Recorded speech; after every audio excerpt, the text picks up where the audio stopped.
Olá, hoje a gente vai mergulhar fundo num dos pilares da fé, a oração. Usando um texto teológico como o nosso dia, vamos explorar o porquê e o como ela funciona, especialmente quando a gente se depara com uma questão bem fundamental. Essa pergunta aí, se Deus já sabe de tudo, né? Como o próprio Jesus afirmou, então para que orar? Parece até um paradoxo, uma contradição. É uma coisa que deixa muita gente com a pulga atrás da orelha. Então, vamos ver como a teologia por trás desse texto responde a isso. Bom, para começar a responder essa pergunta, o texto leva a gente primeiro para o básico, para o alicerce da oração.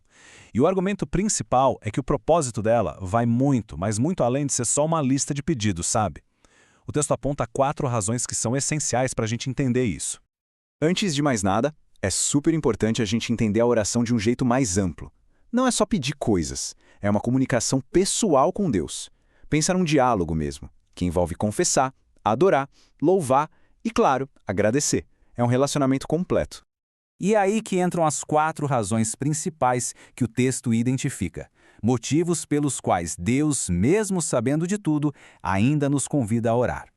Então, vamos lá. Primeiro, orar é um jeito de expressar a nossa confiança, a nossa dependência, algo que é fundamental na relação com o Criador. A oração também aprofunda a comunhão, torna o relacionamento mais próximo, mais íntimo.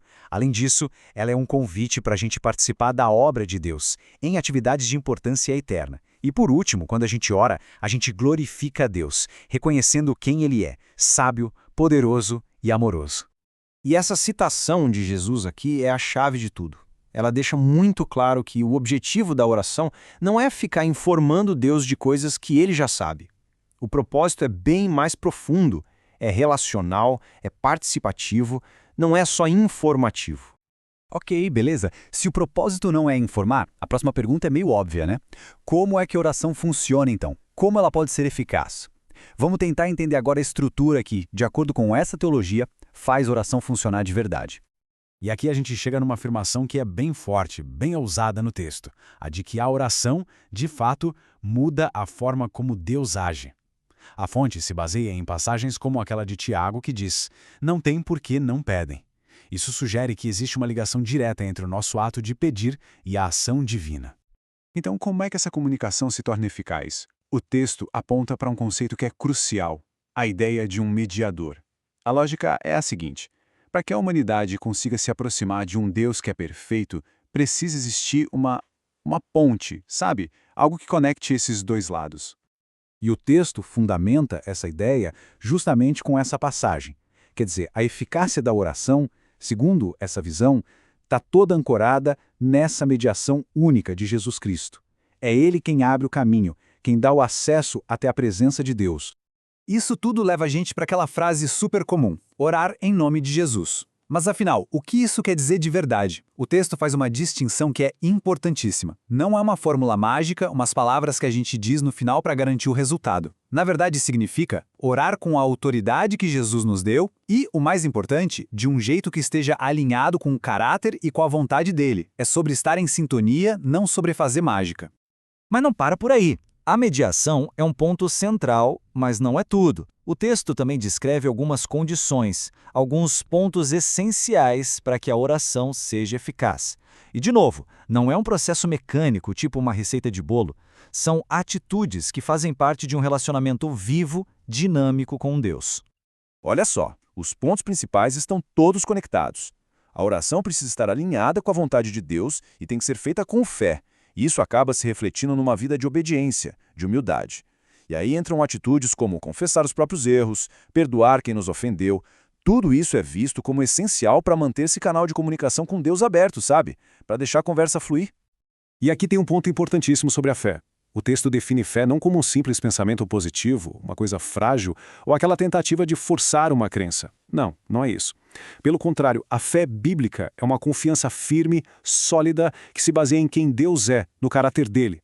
É sobre depender da fidelidade de Deus e não da força do nosso próprio desejo.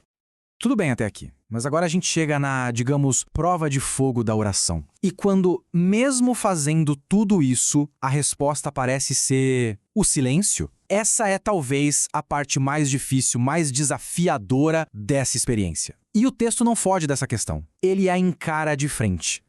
Então, o que significa quando parece que não tem resposta? O que fazer com esse silêncio? A fonte que a gente está analisando oferece 3 perspectivas teológicas para a gente tentar entender essa realidade.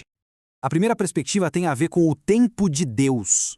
O texto usa um exemplo forte. O povo de Israel orou por séculos, por gerações, pela vinda do Messias, e ele só veio no que a Bíblia chama de a plenitude do tempo. Ou seja, algumas respostas podem simplesmente estar adiadas, esperando o momento certo dentro do plano maior de Deus.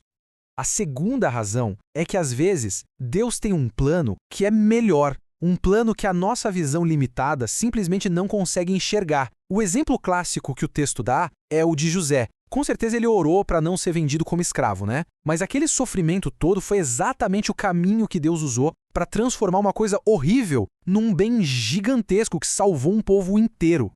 E a terceira razão? Bom, essa nos traz de volta para uma autoavaliação.